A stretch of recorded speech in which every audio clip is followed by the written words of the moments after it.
हरिओम.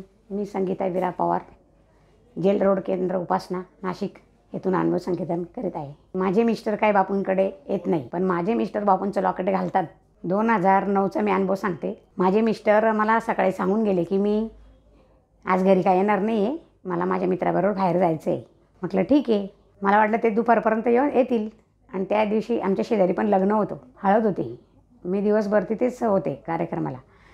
संध्याकाळचे 7 वाजता मी घरात आले. मुलगा म्हटला मला, मम्मी तू इतक्या वेळ बाहेर गेली, पप्पा कुठे गेलेले, अजून आलेच नाही. म्हटलं पप्पा बाहेर जाणार होते, 9 वाजत आले म्हणे, तरी पप्पा नाही म्हणे, तू फोन लाव म्हणे. म्हटलं ठीक आहे. फोन लावला मी, फोन पण लागत नव्हता. नंतर किती वेळाने फोन लागला तर माझ्या मिस्टरांनी घाबरलेले होते. म्हटलं का हो, तुम्ही घरी येत नाही का, कुठे? म्हणे अगं माझ्या गाडीचा ॲक्सिडेंट झालेला आहे म्हणे.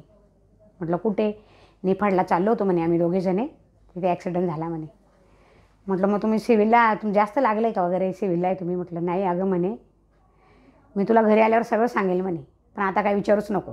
ते रात्री 11:30ला आले. मी घरात आल्यावर पाहिलं तर त्यांची अवस्था एकदम होती, कपडे फाटलेले होते. ते जेव्हा कपडे चेंज करत होते, बनेन काढला त्यांनी, तेव्हा मी पाहिलं त्यांच्या कमरेच्या खाली खरसटलेलं होतं. मग त्यांना आम्ही पाणी वगैरे दिलं, रिलॅक्स झाले, ते बसले. मग त्यांनी मला सांगितलं, अगं आम्ही निफाडून येत होतो, माझ्या मित्राची शेती होती ना, त्याचं काहीतरी काम होतं म्हणून ते गेले होते. एक समोरून 2 व्हीलरवाला आला म्हणे, त्याने तो नशेत होता वाटतं, म्हटले नशेत होता तो, त्याची चुकी होती म्हणे, आम्ही व्यवस्थित चाललो होतो म्हणे. माझ्या मागचा माझा मित्र खाली पडला आणि बेशुद्ध झाला म्हणे. आणि मी 4-5 किलोमीटर घसरत गेलो म्हणे. आणि तिकडून पोलिसांची गाडी येतच होते म्हणे. त्यांनी आम्हाला गाडीत घेतले, आम्हाला नाशिकच्या सिव्हिल हॉस्पिटलला आणले. तर म्हटलं मग गाडी कुठे आहे? गाडी त्यांनी जमा करून घेतली म्हणे निफाडच्या पोलीस स्टेशनमध्ये. म्हटलं मग आता आपल्याला गाडी, तर काय माहिती आहे म्हणे, आता त्यांनी सगळे त्यांचे काय असेल ते प्रोसेस पूर्ण करतील, मग आपल्याला ते गाडी परत देतील म्हणे.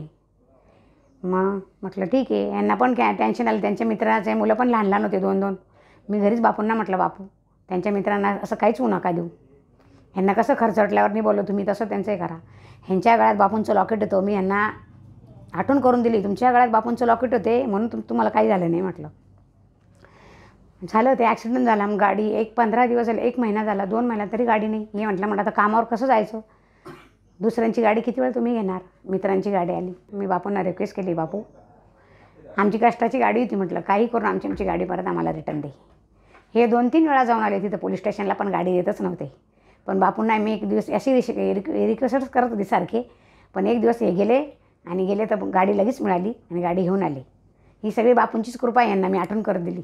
तुमच्या गळ्यात लॉकेट होतं म्हणून आज तुम्हालाही झालं, तुम्ही कधी आज पडले असते तर काय झालं असतं म्हटलं.